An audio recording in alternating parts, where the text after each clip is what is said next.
Welcome to Happy Teacher Professional Development Integrating Social Emotional Learning Workshop. My name is Karina Delaney, and I'm the instructor for this course.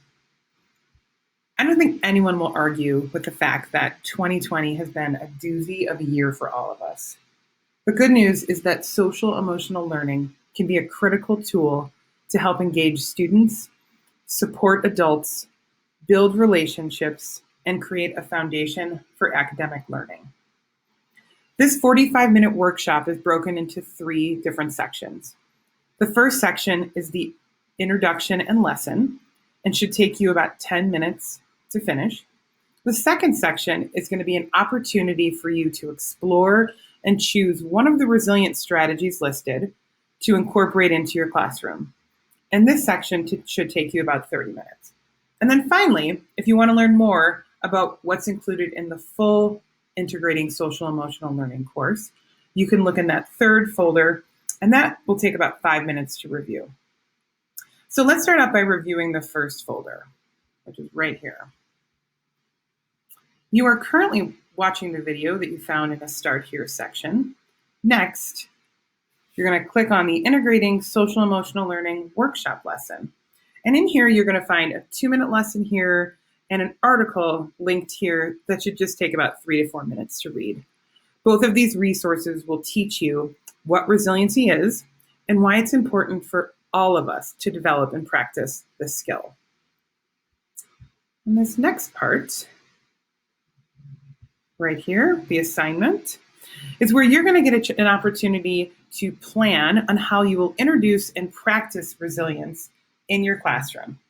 You'll have about 30 minutes to explore the 4 resilience activities that are listed right here. You're going to pick one that you plan on using in your classroom and make any modifications needed to make it age appropriate for the grade level you teach. Because all 4 of these activities can be used anywhere from the elementary through the high school level. Once you've completed the assignment, you'll answer the questions that are listed right here. You will put them in the discussion post comment section all the way down here. I did an example I'm going to go through really quickly. The 4 questions are, what grade level do you teach? So down here in the example, I put 4th grade. The resilience activity I chose to incorporate into my classroom was strengths and gifts activity. The 3rd question is, what modifications did I need to make it appropriate for my grade level? And I decided to modify it so that I could close out every single week using strengths and gifts.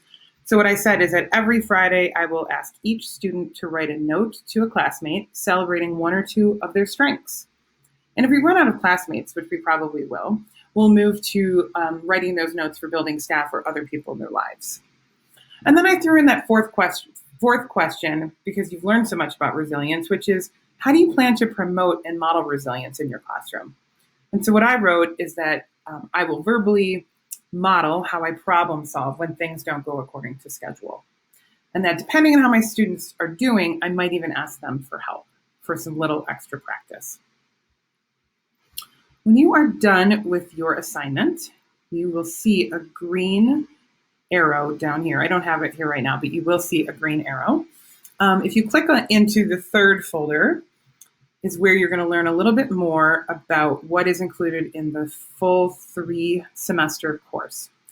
So you're going to learn about the components and benefits of social emotional learning.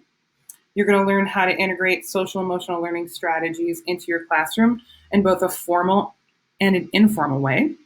You're going to learn specific strategies that will help you incorporate mindfulness into your teaching practices. Learn about programs and ideas that meet the social emotional needs of your school staff, the adults, which is so important. And then learn what self-care really is and be able to create a plan for yourself. You'll find my email address right down here, karinahappyteacher@gmail.com. Feel free to email me at any point, and I wish you the best of luck throughout your school year.